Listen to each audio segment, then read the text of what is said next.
Page पे जाएंगे तो यहाँ पे लिखा हुआ है पीएच टेस्ट करने की प्रोसीजर। पीएच कैसे टेस्ट करना है?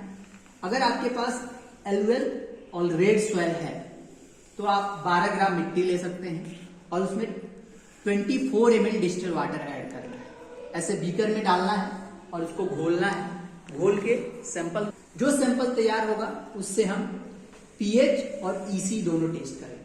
सेम सैंपल हमें एग्जैक्ट पैरामीटर लेने हैं या उसकी सोल्युबिलिटी के तक उसको डिसॉल्व करना है? नहीं, इसमें जो टाइमिंग दिया है उतना देर तक आपको डिजोल्व करना है। इसमें 2 मिनट तक डिजोल्व करना है। ये कह रहा हूँ, एक तो हमने सिर्फ सैंपल बनाना है, जैसे आपने 24 ml बताया। हाँ, 24 ml ही लेना है। हाँ, या हम एक आइडिया से कि ये सैंपल डिजोल्व हो गया, हाँ, हमारी पीएच आ सकती है। नहीं, 24 ml ही लेना है, फिक्स अमाउंट लेना है।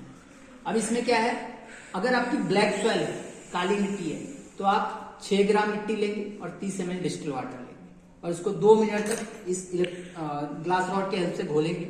जब घोल के तैयार हो जाएगा तो हम उसके पीएच टेस्ट कर सकते हैं और EC test. Same procedure sir, जो पीएच हम हाँ जी, बिल्कुल वही सेम प्रोसीजर है। केमिस्ट्री लैब्स में करते हाँ हैं, वो जी। सेम ही तरीका हाँ है। जी। वो इलेक्ट्रोड भी वही है मेरे ख्याल से। बिल्कुल वही है। पीएच ईसी सबसे इजी है, ठीक है, इसलिए मैं सबसे पहले एक्सप्लेन कर दूं। अब थोड़ा सा एडवांस हो जाएगा इसमें। इसके लिए हमें क्या करना होता है, आप एक तो डीपली समझने के लिए आप इसको पूरा पढ़ सकते हैं, ठीक है। अभी सबसे पहले ईसी का एक्सप्लेन कर देता हूँ, पीएच ईसी को थोड़ा सा ब्रीफ करता हूँ, फिर आगे बढ़ता हूँ। पीएच ईसी को क्लियर करता हूँ। देखिए, पीएच और ईसी एक तरीके से हम समझने के लिए कि अगर मैं फार्मर हूँ, आप मुझे अगर समझाने के लिए आएंगे तो पीएच ईसी से मैं समझता हूँ कि सिर्फ क्वालिटी पता चलता है मिट्टी के अंदर और बाकी न्यूट्रिएंट होते हैं, ठीक है। तो पीएचईसी अगर हमारा अच्छा है तो एक तरीके से हमारी मिट्टी अच्छा मानते हैं, ठीक है। तो पीएचईसी को क्या करना होता है, हमेशा मेंटेन करके रखना होता है। अगर आप टेस्ट करते हैं पीएच स्केल से, पीएच इलेक्ट्रोड से, और हमारा मिट्टी का पीएच बढ़ गया है या घट गया है, यानी हमारी जो नॉर्मल फसल के लिए पीएच 7 माना जाता है, 7 या 7 के अबव, 7 के आसपास की वैल्यू अगर हमारी मिट्टी की है तो हमारी मिट्टी अच्छी है। अगर हमारी मिट्टी का पीएच बढ़ गया है, लाइक 9 हो गया है या 8 हो गया है या 10 हो गया है, तो हमें क्या करना है, उसको कम करके 7 के आसपास में लाना पड़ेगा। लेकिन अगर ऑलरेडी कम है तो हमें बढ़ा के लाना पड़ता है 7 के आसपास में। अगर हमारा पीएच बढ़ा हुआ है तो उसमें हम डालते हैं जिप्सम की अप्लाई करेंगे आप, तो आपकी मिट्टी की पीएच धीरे धीरे कम हो जाएगी, ठीक है। और अगर आपका पीएच ऑलरेडी कम है तो उसमें डालना होता है लाइम, चूना।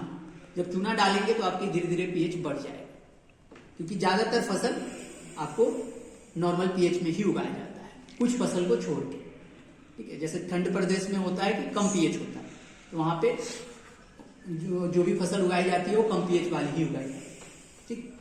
रही बात ईसी की, ईसी क्या है, एक तरीके से समझने के लिए नमक होती है मिट्टी के अंदर। हमारी मिट्टी में नमक जितना कम है उतना अच्छा हमारा मिट्टी मानते हैं। नमक क्या है कि एक तरीके से मिट्टी के अंदर एक लेयर बना लेते हैं, एक झिल्ली बना लेता है, जिससे क्या होता है कि न्यूट्रिएंट्स को ट्रेवल करने में, मतलब जड़ तक पहुंचने में प्रॉब्लम होता है, ठीक है। तो वो क्या होता है कि वो फसल अगर न्यूट्रिएंट्स अवेलेबल भी है तो भी ऑब्जर्व नहीं कर पाता है, खींच नहीं पाता है अपने अंदर। तो हमेशा आपके मिट्टी की ईसी जितना कम है उतना आपका मिट्टी अच्छा है।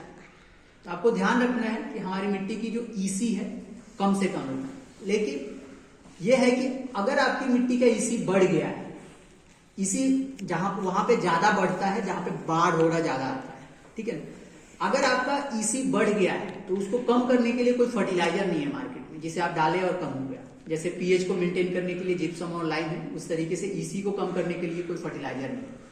इसके लिए 2-3 तरीके हैं जिसे अप्लाई करने होते हैं। पहला तरीका होता है कि आप खेत में पानी भर दीजिए और पानी को रोक के रखिए। कुछ टाइम बाद पानी को नाले के थ्रू बाहर निकालेंगे तो उसमें नमक घुल के बाहर निकल जाए। दूसरा तरीका है ग्रीन मेनूर उगा सकते हैं आप, हरी खाद बोलते हैं, जैसे आप ढैचा हो गया, सनेल हो गया, इस तरह के क्रॉप होते हैं जिससे आप उगा देंगे तो आपकी मिट्टी की ईसी कम हो जाएगी, ठीक है। या उस खेत में आप दाल की फसल लगा दीजिए तो आपकी मिट्टी की ईसी कम कर देगा। ये 2-3 तरीके हैं जिसे आप फार्मर को सजेस्ट कर सकते हैं, ठीक। इससे क्या होगा, आपकी मिट्टी की एक तरीके से क्वालिटी बन जाएगी। अब बचते हैं न्यूट्रिएंट्स। ईसी का क्या फुल फॉर्म है sir? Electrical conductivity, electrical conductivity, Hindi में बोलते हैं विद्युत चालकता। इंजीनियर साहब, गैस के साथ जमीन